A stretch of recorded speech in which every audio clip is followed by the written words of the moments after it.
Welcome to the Aliens and Cowboys podcast. I'm your co-host, Garrett. With me tonight for the first time is both Nate and Joe. Nate? Hello, I'm a real person. Joe, say hi. Hey, guys. Perfect.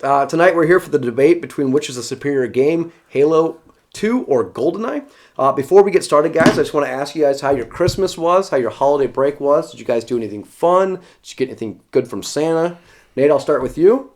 Yeah, my in-laws got me Diablo 3 for Xbox, which I originally had on PC, but I'm just getting back into it on console, and I'm loving it. Can you explain it to me a little bit? I've never played it. So it's kind of a action-adventure RPG,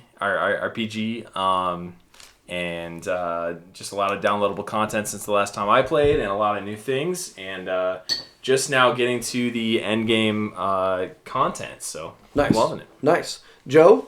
Awesome. Yeah, it was a great break for me, definitely. Got to see a lot of family, a lot of friends. It was good. Didn't have to travel too far, which is also always nice. Good. But yeah, in terms of what Santa brought to me was Red Dead Redemption 2, which has been consuming all of my free time. It is phenomenal. I agree. Same here. I received that gift as well, and it is one of the most in-depth games I've ever played, and it is absolutely engrossing my life, right? Yes, All I want to do is exactly. play this game, Yeah, right? absolutely. But I also want to tell you guys, I went to Disneyland, and in Disneyland they have this virtual reality setup called The Void.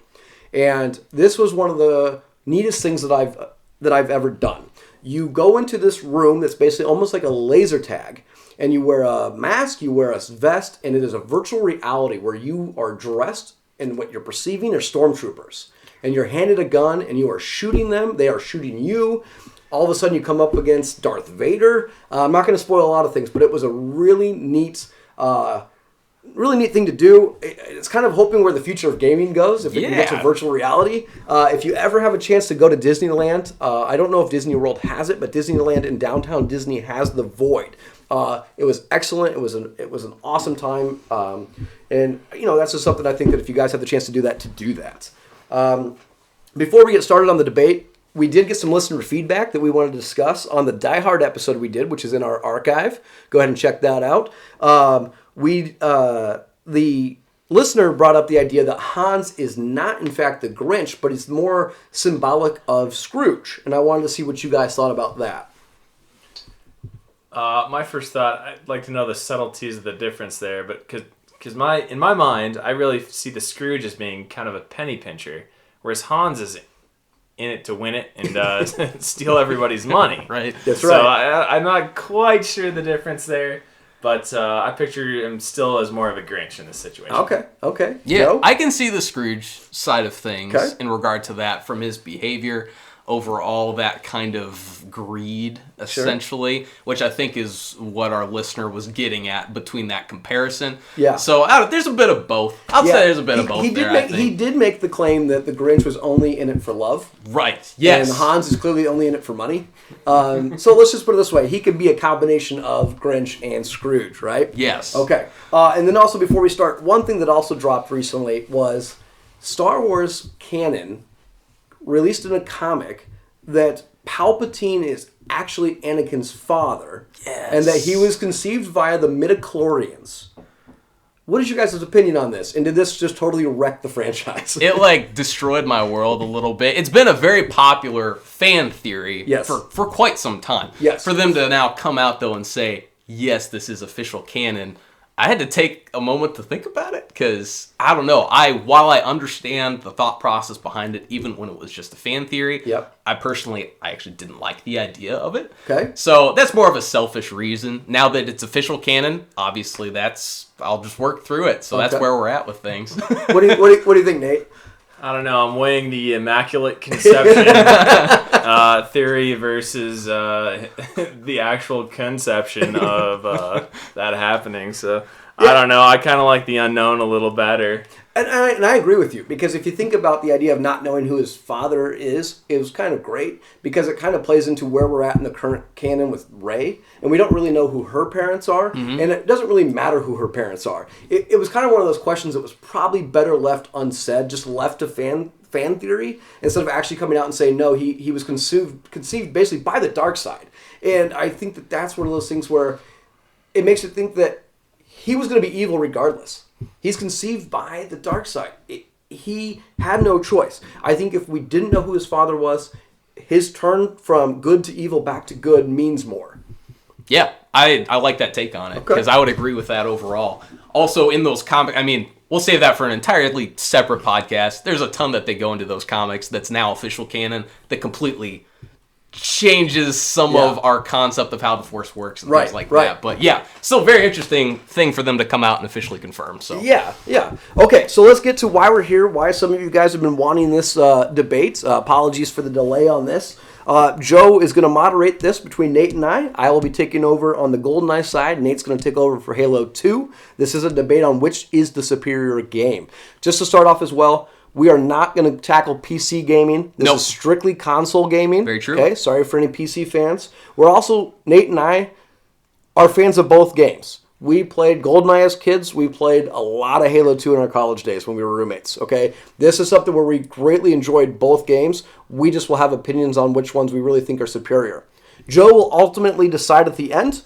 He'll give you his opinion, and then he'll give you his opinion on which he personally thinks is the better game. Yep, that's correct. Okay, Joe, you take it away, sir. Absolutely. So as Garrett was saying, obviously we're here to debate superior game between Halo 2 and GoldenEye. I'm just going to give you a quick overview of the debate topics that you're going to hear with us today. First one we're going to include is the actual gameplay.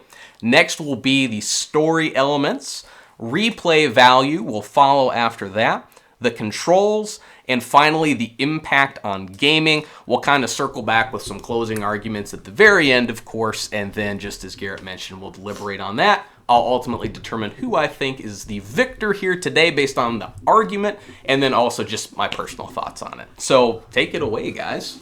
Perfect. Well, what's our first category? Overall, first category you're going to be discussing today is the gameplay. Perfect. So I'll start because I'm GoldenEye. GoldenEye comes out in 97. It was Game of the Year in 97.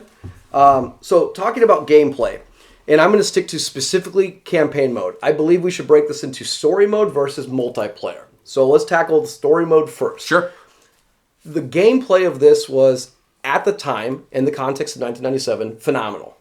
This followed the release of the James Bond GoldenEye movie, starring Pierce Brosnan. As a child, I remember thinking the graphics were great at the time. Which, to be fair to the argument today, we're not going to take graphics into consideration because 97 graphics and 2002 graphics are two totally different things. Right? Halo 2's graphics are far superior than GoldenEye's. Okay? The gameplay, though, was, as a first-person shooter, it was revolutionary in the sense on a console that it wasn't on a rail system. You were able to roam these levels. You had to eventually go from A to B to complete set objective. How you got there, though, could alter. It could change. I think that having the ability to free roam brought up the idea that you could complete objectives in different orders, that you could obviously attack a level from a different standpoint. If there was a harder part of the level versus an easier part of the level, that all mattered. I also think that the idea of gameplay was, and I guess maybe this is more into, I guess I don't know if this will fall in the gameplay category. I'm talking as far as details, graphics, as far as bullet holes, glass, guns. Is that going to fall under gameplay? Yeah, I would overall bring that up at this point in time. Okay. Absolutely. I'd include that all under gameplay. So the reason why I think GoldenEye is superior at the time is if you break down the special effects they add to this game, the idea that you are able to crouch, you are able to climb, you are able to strafe. You're not going straight, you're able to go up and down, right? The idea of shooting an enemy, you could shoot an enemy in the leg and your enemy is reacting to its leg shot, right? It is going to know that it's shot in the leg, not in the head.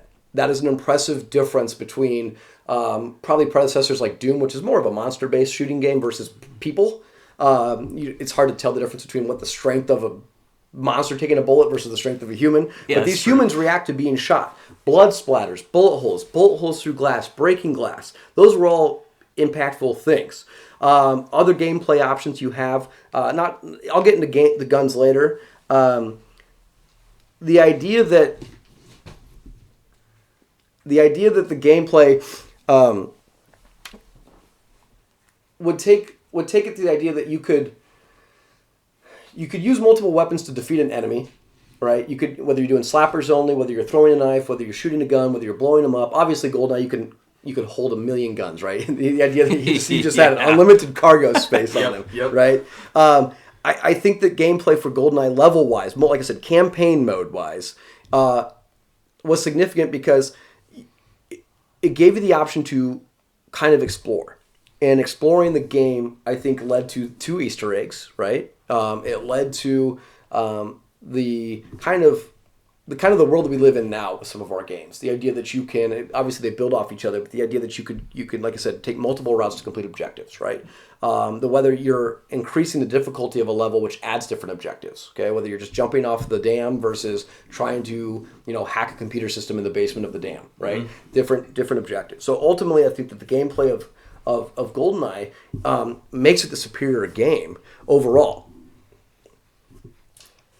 One thing I will mention on that is you mentioned the special effects. Just a pet peeve of mine, and granted I am a fan of the game, but how you can literally explode a cardboard box by shooting it is one of my biggest pet peeves, and it just explodes with like 2 DD-44 shots. Yeah, or I think it's by the 5th bullet, but that 5th round is clearly an explosive round. Clearly, we know this. Yeah. Everything results Who knew in an it was explosion. A special power up. Yeah. But no, it's hard to follow up that with Halo 2 because a lot of the things have kind of been set in the standard of first-person shooters at that point. There's dual-wielding weapons. One of the things, the grenades. One of the biggest things that trade-offs is the vehicles for Halo 2, is the actual hijacking of someone's vehicle. And then another thing that sets it apart, the overshield and the active camouflage.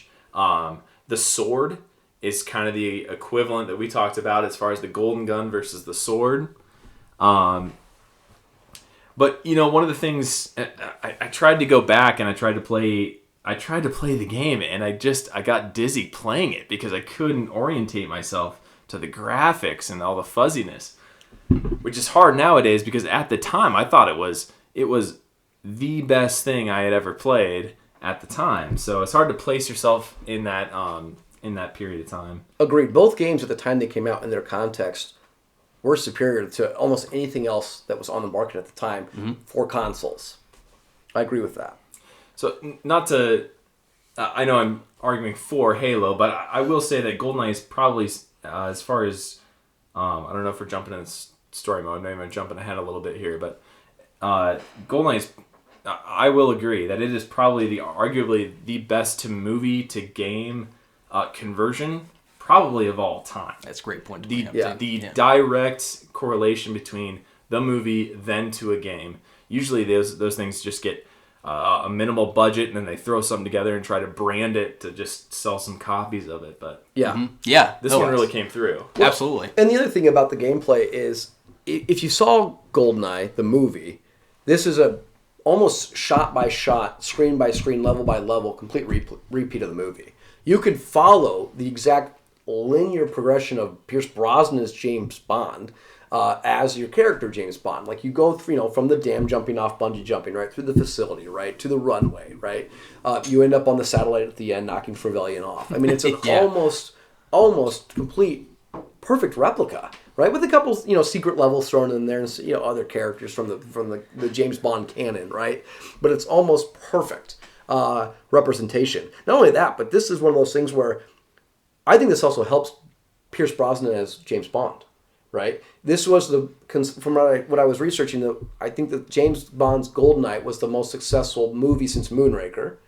This was Brosnan's first, and it really makes him kind of the de facto Bond until really the best James Bond, Daniel Craig, steps in. Right. Which we can debate at another time, but there's really no debate there. Daniel Craig is the best James Bond. Right. But I also think the idea that for gameplay, GoldenEye offered a lot of options. Things like you could difficulties, but you also could achieve cheat codes. Right? Yes. And then cheat codes made a lot of things fun, whether it's paintball mode, right? DK mode, where they have huge hits, right? You can unlock all these different types of things to make the replaying of these levels better.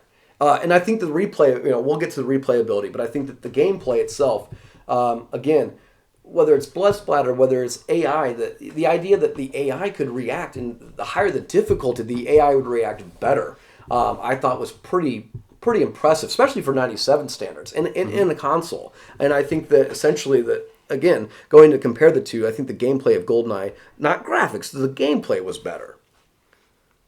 Definitely. I think those are all great points. Regarding the campaign side of things, I think you both touched on that. What I'd like to hear, too, because they are both fundamental to these franchises, is that multiplayer element. So why don't you guys break that down a little bit, too? Nate, you want to start? Yeah, I'll start with that one. Really, the thing that kind of starts to set Halo 2 apart is the online matchmaking and the development of Xbox Live at that point in time with the hardware.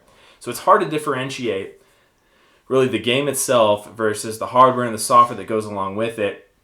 Just to say that the game was great, but it also follows suit and comes right in line with the online development that wasn't available really up until that point on consoles where it was on PCs. So there's the online matchmaking, which is huge. There's the ranking system that goes along with that matchmaking. The number of players that you're allowed on a map that you can play with other people on. And then, along with that online presence is downloadable content and additional maps that also comes with it. So the replay value, just mixing things up, is a huge, huge thing that wasn't available to GoldenEye at the time, but it really set Halo 2 apart from, again, setting the standard for other first-person shooters at the time. I agree with that. One thing to note on the replayability of that, too, we do know that the server shut down. So you may not connect to Halo 2 anymore and play online, right? That is done, okay? As far as the story, let's be fair. There is no more nostalgic game for multiplayer first-person shooting than GoldenEye. Everybody growing up had GoldenEye. Everybody who went to a slumber party had GoldenEye. And the idea that whether it was 1 versus 3, 2 versus 2, every man for themselves, right? The different aspects of the games you could play, Capture the Flag, King of the Hill, right? They had all these different components. Not only that, but you had, I think it's 10 different weapons options, right? With the golden gun. You could finally use the golden gun in the actual game, okay? The different types of explosions, mines, grenade launchers, rocket launchers. They had a plethora of different options. Plus, they had a plethora of different maps, right? You're talking about a first-person shooter in 97 with probably, 15 maps to play with. Like, it was a good amount of possibilities to alter the game. I also think, though, that, again, speaking to the nostalgic of it, everybody's probably first-person shooter game multiplayer was GoldenEye. Whether it's, like I said, going to your family's house, whether you're split-screen cheating, right, which we can talk about. We'll talk about the cheating in quotes, cheating in quotes, right? Because here's the thing, why I don't think that split-screen peeping is cheating is everybody was aware of where everybody in the game was, right? So it's not like one person had an advantage over anybody else. Now, if you didn't know the level, then that's on you, right? Whereas in Halo 2... Yeah, so that's, again, one of my biggest pet peeves is the online matchmaking.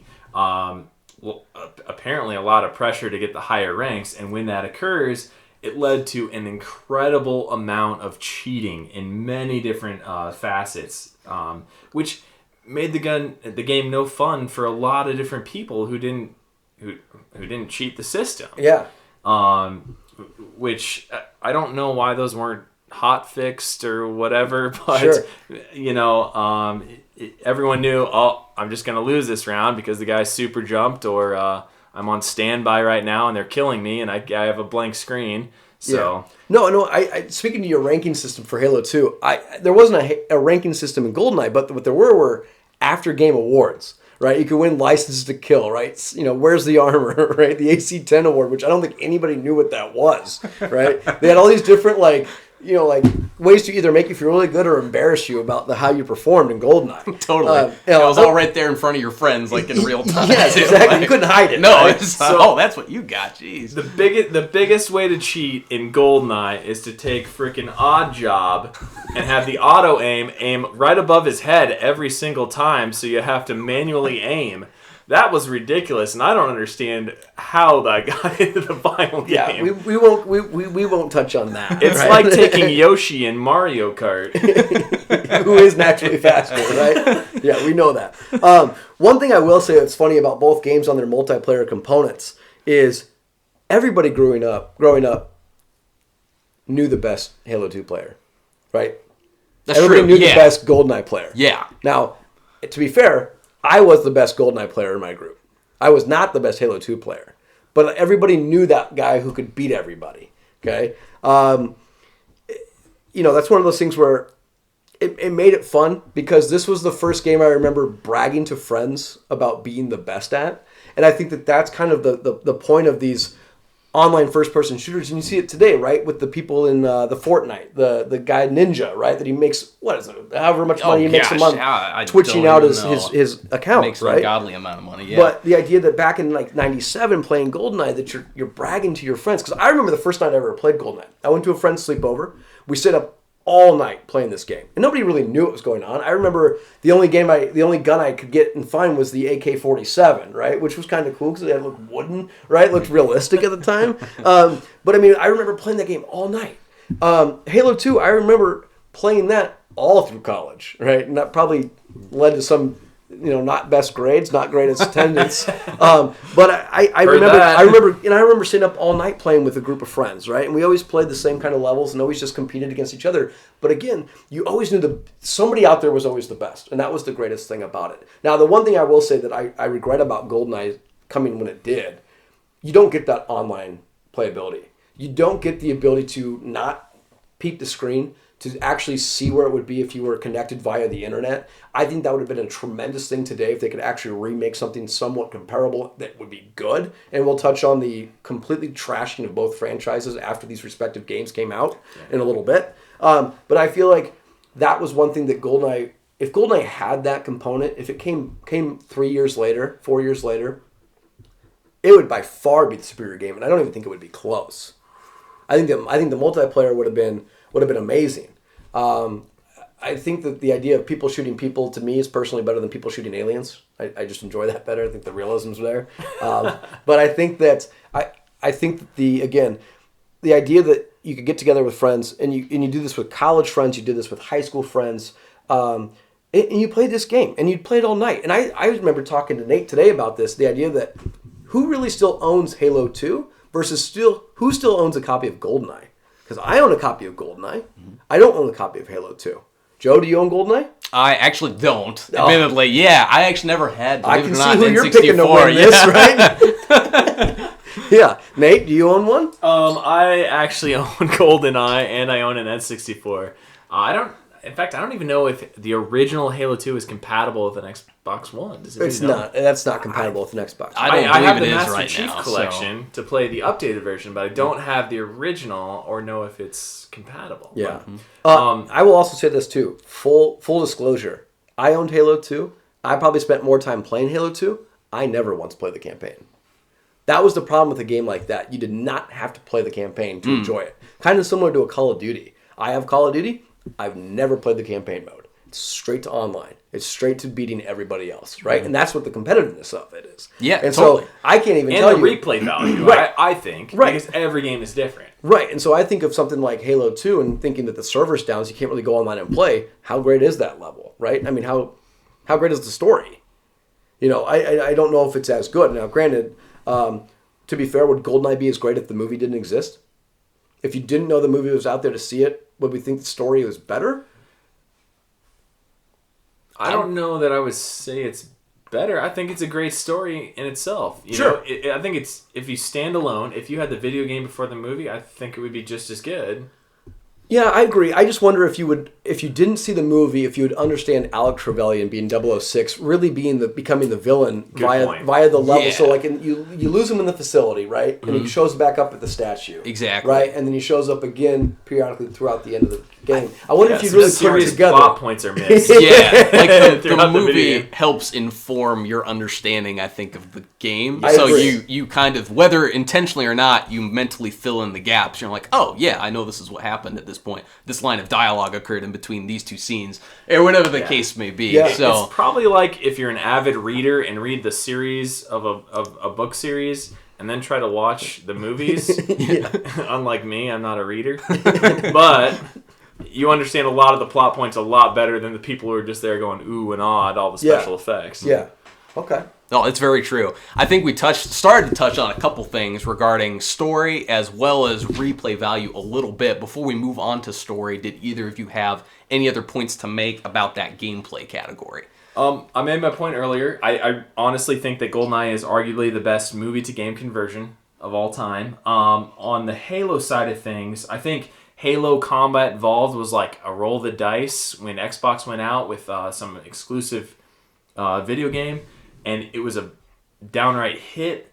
And then they made an awesome expansion upon the story and the lore of that, and really expanding that. They did an awesome job. Yeah, I think to finish up on the gameplay, one thing to keep in mind, and for the weapon systems that they use, granted there were not vehicles to use necessarily in multiplayer. You could drive a tank in the game. That's right. There's a tank and you could blow a lot of stuff up on the streets. I think that was actually the name title to the level. But blow up the streets? Hitting the streets, right? So it's called the streets, right? Yeah, the streets. But I think that having the sniper rifle was a significant development for the first-person shooter, because this was a silent sniper rifle. This was a sniper rifle that could zoom in and out. So it wasn't just, iron sight shot shooting this gun, right? The idea that a silenced gun made a difference in a game, because whether you use the silenced PP7 or the non-silenced, it had an impact on if guys could hear you. And I think that was impressive. I also think the explosions were great, right? You have timed mines, proximity mines.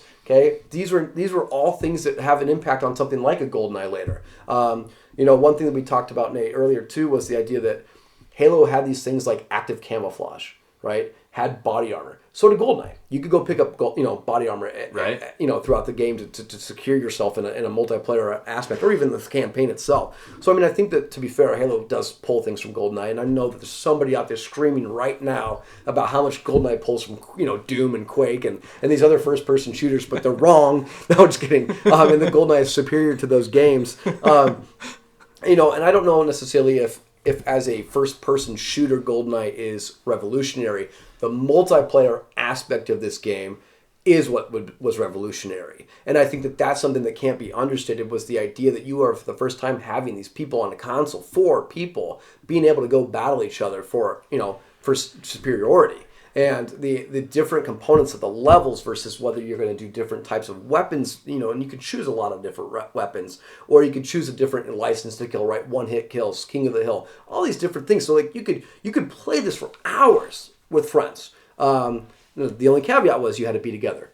Yeah, right? And exactly, that might have been, after a while, you might not have friends anymore after playing this game for 12 depends on how hours straight. competitive you're being with everything, yeah. I think it really depends on kind of your age range when these things actually occurred, because it's interesting for us, probably being our age, and understanding the progression of multiplayer console games, because you see N64 where you literally have to be in the same room, shoulder to shoulder with someone, on the same corded controller, the same distance away from the TV, trying to play a split screen, and all cheating off one another. It's not cheating.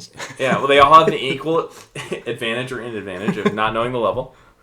And then you go to LAN networks, where you physically cable up Ethernet cable to Ethernet cable between the different consoles. Everyone brings their TV. You have 4 TVs practically in the same room. Yep. And you say, all right, who's got the 100-foot Ethernet cord? And we're going to go in the other room so we can, conspire against the other team.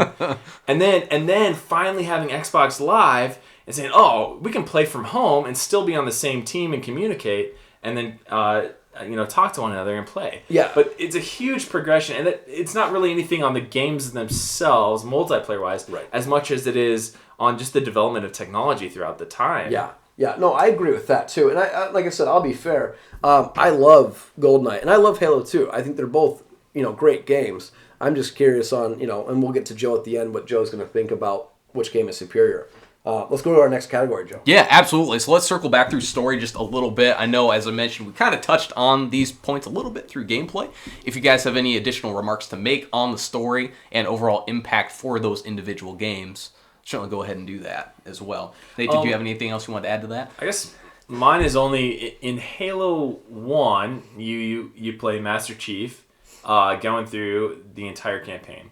And then you go in to Halo 2, you start to take a little more perspective, maybe emotionally, with the Arbiter, as he comes across as not like a mindless Covenant alien, but as as a person with feelings. That's right. So Even you try to aliens have empathize feelings. with the person and understand where they're coming from and what they're trying to accomplish. But there's kind of a back and forth there, and understand that they're both trying to do what's right by them. Well, unfortunately, Which makes it a little more complicated, but unfortunately, James Bond does not sympathize with Russians, right? Okay, he does not like Russians. One thing I will say that I didn't really think about before is the idea of female representation in GoldenEye. Right, it's there. You have your damsel in distress as Natalia. You have your femme fatale as Xena on top, right? But even in multiplayer, these are women that are playable characters. These are women that you could basically win, defeat all the men with, right? That was kind of an interesting thing. The idea that female representation in first-person shooters, I don't think existed until then. I don't believe there's a woman in Doom, right? Could be wrong. Haven't played Doom in a long time. Yeah, haven't played Doom in a long time, so I don't want to speak to that There were female representation in Duke Nukem, although they were not wholesome representation. whoops. Yeah, but I think that's something to keep in mind. So I would say in PC world, as far as not game console or political correctness world, GoldenEye, that matches up in 2019. I think in Halo 2, I think they have female Marines, I believe. And at the very least, they have Cortana, who plays a much greater role, as the franchise progresses. But Okay. that's my only defense to that. Fair enough. No, all good points. Anything else to contribute regarding story for your respective games? Pass. Garrett? I think I'm good on story. Perfect. Let's dive into the next topic then, because I think this one's really important. Nate, you started to touch on it earlier. Replay value. Replay value, right. So I would like to think, in my mind, that the AI has progressed, and this is tough too, because it's more of a technological advancement more than it is just a game-to-game comparison, because of the time periods that they were developed. But I would say that Halo has a much greater AI system than GoldenEye did at the time it was developed. Replay value also, difficulty levels, 4 different difficulty levels. The other thing that Halo 2 has going for it is that they had provided Easter egg skulls that a lot of times were only available at the most difficult level, legendary, that you'd have to go and scour the maps and try to figure out where they were, and then you would receive certain benefits from those in another replay value. But Okay. I think GoldenEye, and I think those are fair points. I think that GoldenEye has AI. Obviously, as you increase difficulty, the AI increases. One thing I would say the replay value of GoldenEye offers is once you beat the level, specifically campaign, right? Not talking multiplayer. There are secret levels. There are 2 additional levels, right? With 2 additional villains. Okay. But the other thing you can do is I didn't know that. Yeah, it's because you never got that far. Because I wasn't that good. Right. Yep. You have 2 levels at the very end, right? But the idea of the addition of cheat codes as additional things to push for really made it so you could really, replay a level over and over and over again to beat the time limit you needed to, right? Because I remember, what was it, the worst level in that game is the control, right? Where you have to protect Natalia. She's taking forever to check her email on that computer, and it's just troop after troop coming, right? And you have to do it in like 10 minutes. It's just one of the forgets her password and Yeah. gets locked out. Yeah, it just like gives me mass anxiety thinking about that level. But the idea that after you beat the game and after you unlock this level and after you beat it on agent, you can beat it on secret agent, beat it on 00 agent, and that would unlock each individual secret level. So if you beat it on agent, you beat the game. If you beat it on secret agent, you got the first level. If you beat it on 00 agent, you got the second level, right? But then these cheat codes, so you really would have to replay this game 3 times through, right? So that's some pretty impressive replayability just on the campaign side. And then not only that, again, throwing cheat codes into it really helps people push to replay levels over and over again. So that's why I think that on the campaign side, I think that GoldenEye would actually be superior as far as conditioning people to replay that game. Let me also ask you this. What game have you played more recently? What game can you remember playing, Halo 2 or GoldenEye more recently? I only played GoldenEye because we were doing this podcast and I wanted to redo it.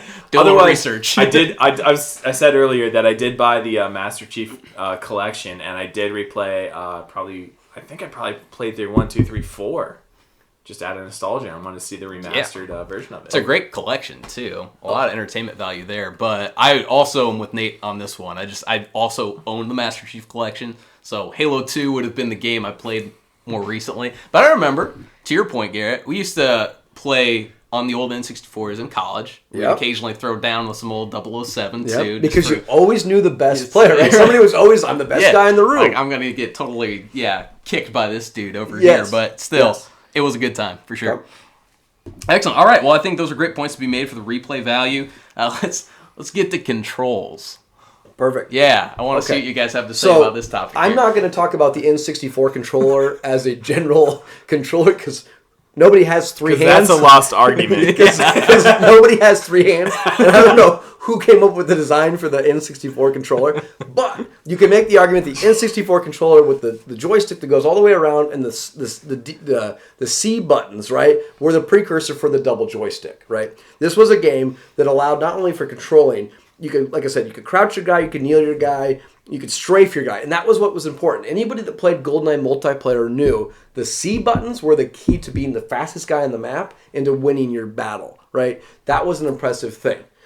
This is a dumb question, but are you literally faster strafing than you are running forward? Yes. Okay. Yeah, and if you can learn... Good to know for the future. Nate wasn't very good at GoldenEye. I didn't win much. Yeah, the other thing that the concept was dual wielding. Dual wielding, which I know is in Halo, was also in GoldenEye. And the idea of dual wielding weapons was a really impressive feat for, obviously, campaign or multiplayer, right? So I think that the control system itself, having an aim, right, having that red cursor target, obviously, again, doesn't probably age well. The sniper rifle does age well with the controls of zooming in and zooming out. I thought was impressive. Again, throwing a mine and being able to control the explosion on it is definitely an impressive control. I think essentially, though, that would, I think the controls were very favorable to GoldenEye, just not the controller. Yeah, that's a tough argument because the other thing that Halo 2 more is probably a development consideration is that you can only carry 2 guns unless you dual wield. That's right? because Master Chief was weak. Yeah, he couldn't carry 17 guns at one time because that's very realistic too. It's weird that the sci-fi version of that is more realistic than the guy in the tuxedo. Than the guy in the tuxedo carrying 17 guns. I don't know where they were all packed, but so you have like essentially a 2-weapon max, and you rotate through it plus grenades. But it was a much simpler setup that just had more of a balance issue with the human weapons versus the Covenant weapons. And again, the adjustment between the 2-stick system and the 1-stick system. But Halo 2 made it a lot simpler for itself in its gameplay, more so than did GoldenEye with its single. Yeah, I agree. I do agree to that degree. The 2-stick system is clearly superior than the stick, 1-stick, and the 4 Cs, right? Although they both retained a D-pad and basically one bumper each. Yeah, those bumpers on there. Or trigger, basically, at the top. Right. I'll say one thing, though. Like, I remember playing video games, the original Super Mario Brothers with my dad. Yeah. He purchased the console. He got me that game. And we would sit down and we would play it in this orange leather seat. Yeah. I don't know. But as soon as... And he would play video games with me growing up until the 2-stick system, to where everything is lost. And I think there just becomes this learning curve when you become a certain age and you don't want to learn anything.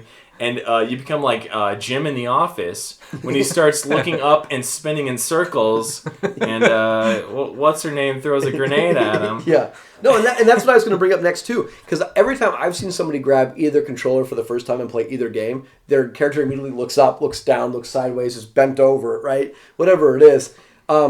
Which game do you think was easier if you can remember playing, like picking up the stick for it and being able to run through it? Was it not the Xbox controller versus the N64 controller? I'm just talking about the game. Yeah, just ease of learning how to play. Which game was easier the learning to learn? curve for the controller? Yeah. I would say no. I would say GoldenEye to your point, right. because I do remember picking that, and of course I didn't know really anything to the contrary. I played original Nintendo, played Sega, played a lot of Sonic as a kid. Right, those controls are a lot different though. So in terms of kind of a more modern focus to the actual way the N64 controller was made, I remember being able to pick that up. Okay, I move forward, I look around, I shoot, and once you have those mechanics down, I think GoldenEye kind of streamlined that in a way. To be fair, you can play N64 GoldenEye with one hand, right? Yeah, that's true. You can technically keep your hand on the controller and move it and shoot, right? Yep. With auto aim enabled, you can, in theory, do that, and you might not survive, but you can play it that way. You can't play one-handed on Halo 2. Yeah, I'm in total agreement with you there. I think the learning curve for N64 obviously is much less than a two-stick system as that technology progressed. But in the end, I think it is a better system, but it takes time to learn. And if you learn one way, you're gonna want to continue to keep doing that same method the whole way through. Oh, I agree with that. Definitely. Yeah, those are great points. Something I just thought was interesting you both brought up, and I'm just more curious which you guys prefer. Do you guys prefer the realism of having to actually select your loadout, kind of like Halo 2? You don't select the loadout per se, but you're picking guns up off the ground because you can only carry a couple at a time. Do you prefer that in games, or do you prefer the classic weapon wheel where load me up with rocket launchers and machine guns and I can carry them all at the same time? So remind me on this too. Was ammo an issue in GoldenEye that you would run out right away? Yep. And you have to pick up clips? Okay. Yep. Yeah. And there's no right or wrong here. I'm just genuinely curious. No, I agree. If you guys like the access to all the guns, or if it's... Nate and I always have this debate because I prefer games where you're not shooting aliens. I just prefer shooting, as bad as that sounds, shooting people, right? I just like the realism of that versus shooting aliens, things that don't exist. Or they do exist. We'll debate that later. But the idea of having Aliens and Cowboys podcast. Yeah, this is the Aliens and Cowboys podcast. I prefer the having a certain X amount of guns or basically volume that you can carry. I think that leans more credibility to a fairness in a game, and I think that obviously you can select which weapon you want. I think that's impressive. I think having a 20 round or a 20 weapon cycle on your tuxedo is great in argument, right? To pull up a rocket launcher and shoot a guy when you want versus a laser, or a golden gun or an RCP-90. But I think essentially I prefer the gaming today where you can only have X amount out of weapons. The only difference would be that it sucks if you can't get that weapon. Right. The thing what they've done with multiplayer fighting in these games is, I remember in Halo 2, everybody wanted the sniper rifle, right? And always the guy that was the worst with the sniper rifle picked it up right for you. It. Yeah, you just thought, hey, let me be the boss. Yeah. And then it just happened to stick him with a grenade, and there was nothing I could do about it, right? Here, hold my plasma for a minute. Yeah. You dropped this. I totally agree with you. I like the strategic level of saying, hey, there are advantages and disadvantages to holding each type of gun. Right. The Covenant guns bring down your shields better. The ballistics bring down your life better. And there's certain ranges that you have to say, hey, am I in close range? Am I doing long range? And I like that level of difficulty and strategery, if you will. Let me ask this. Yeah. Each game has a one-hit killer. What is the superior weapon? The sword or the golden gun? Oh, I would say golden gun. I think golden gun too, even though it has that little reload period. Mm-hmm. The sword, there were ways to just swipe and miss and just fly off whichever which way. Although especially in small maps. True. Greatest medal in Halo, in my opinion. Like when you got that Bull True medal, you're like, I am a god. Yes. That was one thing that I liked about the Halo is having, Halo 2 gaming and really just console gaming going forward was one thing GoldenEye also suffers from is only it's limited to 4 people, right? And Halo 2 offers the idea to be able to play, against 16 people on a map, right? 8 versus 8. And the idea that you can get double kill, triple kill, whatever the 4 kill death thing is, right? And you can try to stack up kills quickly, right? Running riot. Yeah. And those were bragging rights. Yeah. So as I was looking this up today, right, before the podcast, is kind of this could be an entirely different podcast, right? Perfect. The psychology of providing achievements or medals for doing certain things and like the way it makes you feel versus wanting to keep playing that game, right? Sure. Yeah. So like video game addiction and like I have it. Got it. yeah. World of Warcraft is the first thing I think of when I say that, and people just going nuts on how they do that. But there are stories about this man playing World of Warcraft in college that we will save for another day. His mother would be really upset with him if we share those. God, I hope she doesn't subscribe.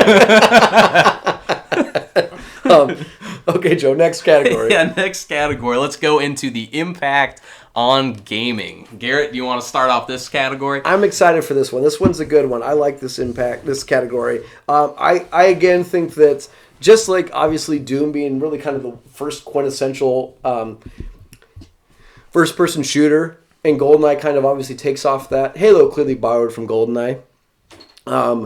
You know, and it really shows, whether it's sniper rifles, explosions, right, riding in a tank, silenced weapons.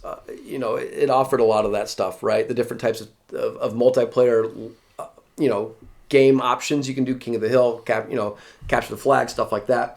But one thing I think that Impact has is, and I think Nate can speak to this on his side, it spawned a lot of attempts to make it good again. Like, GoldenEye was the benchmark of its franchise.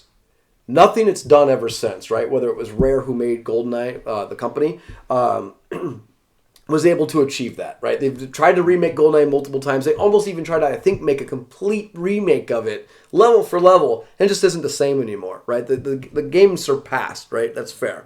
But the idea that after GoldenEye comes Perfect Dark. Anybody play Perfect Dark? I actually prefer Perfect Dark over GoldenEye, which I'm sure I'm going to get a lot of hate for. Yeah, Nate. But there were some cool, neat features in Perfect Dark that weren't featured in GoldenEye that fit the science fiction of that particular game. Yeah, and one thing Perfect Dark had that it was also first of its time, I believe, was the idea to play AI bots. That you could play multiplayer against AI and so not have to worry about playing yeah. with people, right? So if you didn't have friends, that's why Nate likes Perfect Dark. There's something so satisfying about shooting someone through a wall with X-ray vision. Yes, an X-ray vision sniper rifle, correct. Right. No, I think that, again, the impact that this had, though, was it. First off, N64, from what numbers we could pull, sold about 32.9 million units, right? GoldenEye sold 8.09 million units, right? So it was really kind of considered the third highest grossing N64 game all time, only behind Super Mario, which came with it, Mario 64, and Super Mario Kart, okay? Which, to be fair, is not a superior game. Which you might be able to argue that came with the console itself. Well, I don't know. Mario 64 did, right? Mario Kart did not. Okay. But I think that the idea of just percentages, obviously GoldenEye sold a lot of units per that one console. At the time, it was only really competing against PlayStation, I believe. Maybe Dreamcast was still around. It is the first 3D first-person shooter for a console, so that is a very impactful thing versus the regular 2D, just flat, simulation there. I just think that the impact that GoldenEye has, again, trying to spawn all of these other ways to capitalize on how successful it was. And again, Halo 2, I would argue, is the same thing. And you can go into that. The Halo 2 is by far the best of its franchise as well. But I think 98 Game of the Year, right? And I think it has an average 9.8 gamer score, if people take that into account, right? 5 stars. The thing with GoldenEye was, at its time, it didn't have any deficiency. Today we can point out deficiencies, but in 97 there was nothing deficient about it. It was the most superior game that had been out for first-person shooters that existed on a console. And I think that that's why, again, it is the impact that it has on gaming, I would argue, is far superior to the impact that Halo 2 has on gaming. The only thing that Halo 2 has was that online multiplayer option, which, again, isn't really necessarily the game as much as it is the technology of where gaming in general was going. Yeah, I agree with you. That's really hard to argue. So, can you remind me, when was GoldenEye released? GoldenEye was released in 97. In 97. So, 7 years later, Halo 2 is released on, according to my data, November 9th, 2004. Yeah, we're not going to make you cite sources here. So, just to again kind of throw some numbers back at you, Garrett, which is hard to argue because they develop upon one another about what works, what doesn't work, and right. then you improve upon those things. But the development side of things, according to some statistics, it was the fourth most expensive game to develop at $168 million. On the first day of its sales, it made $125 million. So it's still at a deficit of $43 million. But that's after the first day, right? So not so bad. Math. Because math is hard. But okay, it's the best-selling game on the Xbox console, right behind Xbox, or not Xbox, but Halo 1 at 6.3 million units. It's the fifth best all time. It's third best fasting in the UK. So the statistics that I pulled, just under 8.5 million units in total sales. Okay. And at that time, for some of you young people who are listening, that was $50 for a game, not $60, which now you're seeing. My argument is really franchise setting on what it propelled for the future from Halo 2, right? So Halo got 6.43 million, Halo 2 8.49, Halo 3 11.87, and then it just starts to spur. After Halo 3, developers changed, and some of the maybe strategies for that particular series and the franchise and the lore along with it kind of changed. But Halo Wars, 2.34 million, Halo ODST, 6.22, Halo Reach, 9.52, Halo Anniversary, so exactly the same game that just sold 6.43 million a few years ago. Oh, that can't be the Master Chief Edition, is it? No, that's not the Master Chief Edition. Both you suckers. 2.21. Halo 4 at 8.94. Now the Master Chief Collection at 3.13, and then Halo 5 is at 9, or Halo 5 at 5+ million to date right now. I didn't even know they had a Halo 5, and I think that speaks to the fact that Halo, after Halo 3. And again, the numbers you have 11.87 for Halo 3, clearly because Halo 2 was such a superior game to Halo 1 that everybody thought that they were going to capitalize on Halo 2 and make Halo 3 even better. And the reality was Call of Duty came. And Call of Duty really superseded Halo going forward and took over the mantle as a superior multiplayer online game. What I found was very interesting. When I made the statistic, the development costs for Halo 2 were the fourth most expensive at $168 million. The other in the top 10, I think there were three-ish, and they were all Call of Duty. Right. I mean, let's be fair. Call of Duty has become the superior online franchise. Everybody's playing that game, right? I mean, I know people are going to Battle Royale, PUBG and Fortnite, which is where the future of gaming is going. But even the new Call of Duty has that. They have that mode in there. That mode in there. Yeah. And I think that's clearly where it's going, right? People just want to, first off, the more people you can throw in a battle and make somebody a superior person, and the more people can Twitch that out there and make money on that, the bragging rights alone, right? I think that's where gaming's going. Just like, again, you brought up, how much achievement can I give you to perpetuate you to come back, right? Right. How many awards can I, even James Bond, what award did you get at the end, right? Mm-hmm. I mean, there's no way to compare that. Once you've done, the game goes away. There's no ranking system, right? But the idea that you could track your progress, I think, is important too. It gives you something to aim for. One interesting fact that I found online about Halo Reach, which I can admittedly say that I did not purchase, generated more than $200 million in sales in the United States and Europe in the first single day, 24 hours that it was available. So the comparison is that it eclipsed the 2010 U.S. entertainment launches, including 3-day opening weekends of the Hollywood blockbuster Iron Man 2 at the time, Alice in Wonderland, and Toy Story 3. So if you think a video game eclipsed 3 different box office blockbusters in their opening weekends alone, I mean, there's serious money involved with something like that. Absolutely. Do we have any more categories, Joe? Nope. Actually, the overall impact, that was the last one. So if you guys do have closing arguments you'd like to make, anything you'd like to circle back to, now's a perfect time to do that. I think for my closing argument for GoldenEye, the one thing I'll just hit on, and I hit on multiple times, was GoldenEye represents to to us, our generation, as the nostalgic first-person shooter, right? It was the game of our childhood. It was the game of our high school years. It was probably the game of college years a lot. Everybody played it, right? Everybody knew the best GoldenEye player. I think that is something where it's even... I can personally see myself... I don't play GoldenEye often, but I can see myself 10, 15 years from now, if I still own the 64 and we still have an outlet to plug it into and it works, I could still see myself popping that in. I know for a fact I would not pop in Halo 2, right? I won't touch Halo 2 again. It just wasn't my thing. Even though I played it, I probably played it more in hours per, played versus GoldenEye. I just think GoldenEye is that game that nostalgically, just like Mario, everybody plays Mario. Everybody will jump on Mario again. Especially games like Mario Kart, right? Yeah. Which we played just over the last weekend. We played Mario Kart. That's right. Yeah. I think that GoldenEye is that game that you might not play all the time, but it's the game between the two that more people are going to pop in and play throughout their years. And I think that that's an impressive thing. And I think, again, just the impact on gaming overall makes it the superior game.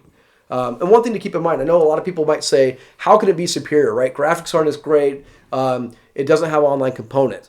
Well, it's the same argument I would make for somebody who would say, how does Citizen Kane become the number one film all time by AFI when clearly every other film that comes after it had a greater, some form of great, better actors, better cinematography, better CGI, right? I don't think that Citizen Kane and Terminator 2 can be compared, right? I personally think Terminator 2 is by far the superior movie. I also don't run the AFI, right? But I think that's why I think if people can think of the context of the time in 97 versus 04, I think GoldenEye is superior. It's hard to put yourself in that place in time and compare the two, because you always have a skew on where your opinion lies. Correct. But to that argument, Halo spurted off, obviously, the initial category for that. But Halo 2, $5 billion franchise right now with the amount of games that I listed. Halo 2, Halo 3, Halo Wars, Halo ADST, Halo Reach, Halo Anniversary, Halo 4, MCC, Halo 5, Halo Wars 2. I mean, it gets ridiculous at this point where people are just invested. When you say Halo, people come running to that franchise. And I think Halo 2 is probably the biggest reason and got people hooked on that franchise. So that's my biggest argument for why that is the biggest and most impactful of the two.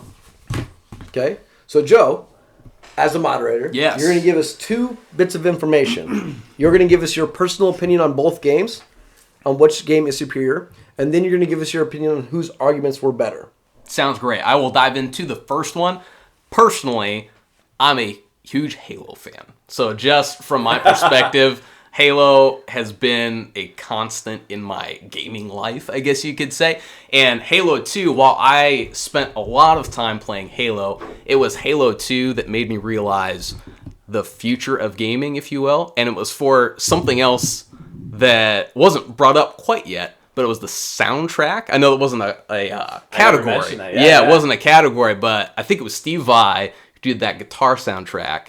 And that blew my mind, that I could have that going in the background along with Shooting the Covenant. On top of that, Halo 2, I think, incorporated a Breaking Benjamin song into this really awesome firefight that breaks out. So overall, it just has a special spot in my heart. So that's me personally. A couple reasons why I love Halo 2 and just Halo overall. Reach, also fantastic. I personally think that's the best entry in the series. That we could debate best Halo entry, that's a whole other thing, but that will not phenomenal be a franchise. Sorry, we're not putting a bullet for that. Yeah. Do you know how many games I'd have to buy to compare that? Right? That's a lot of research that would need to go into that one. But my personal opinions aside, I think you guys made some great arguments overall. Nate, I love the online development specifically, your arguments toward that. I think that while competitive gaming, GoldenEye certainly made some strides towards that. I think modern esports, kind of how that's progressed. I think the online component for Halo has made a huge impact on that. I loved your you bringing up that people run to that franchise, Nate, I think that's a huge strong point there too. People know Halo, and that is still hugely impactful overall. Garrett, I love a couple things you brought up as well, specifically how it revolutionized a couple things for the gameplay itself, the actual, I guess if you want to call them bullet physics, the glass breaking, how they reacted to being hit in various places. That was something that I had never seen before in a game, and at the time, having nothing new graphically to compare it to, that was revolutionary. So I love that point that you brought up there. Overall, the multiplayer element, kind of that couch, well, not co-op, but couch multiplayer where you'd be hanging out with your friends. I remember doing that too. I have some fond memories hanging out with my brother doing the couch co-op thing like that. So that was also phenomenal. Between the two arguments, Garrett, I'd probably give it to you for GoldenEye. But both were phenomenal arguments. And I thank you both for doing the research. Shaken, not stirred, Nate. Got a couple of keywords on multiplayer maps. Bring back some of the nostalgia. One thing I would say is I would like to see, and I know, Joe, we brought up Red Dead Redemption, and we'll wrap this up here in a minute. Yeah. We really enjoy Red Dead Redemption 2, right? It's so a good. phenomenal game. So if you haven't good. got that game, go out there and get that game. If you don't own a console, buy a console so you can play Red Dead Redemption 2. I think to what a open world environment would look like with a James Bond game. Would you guys... Okay, so not having played the game, not knowing anything...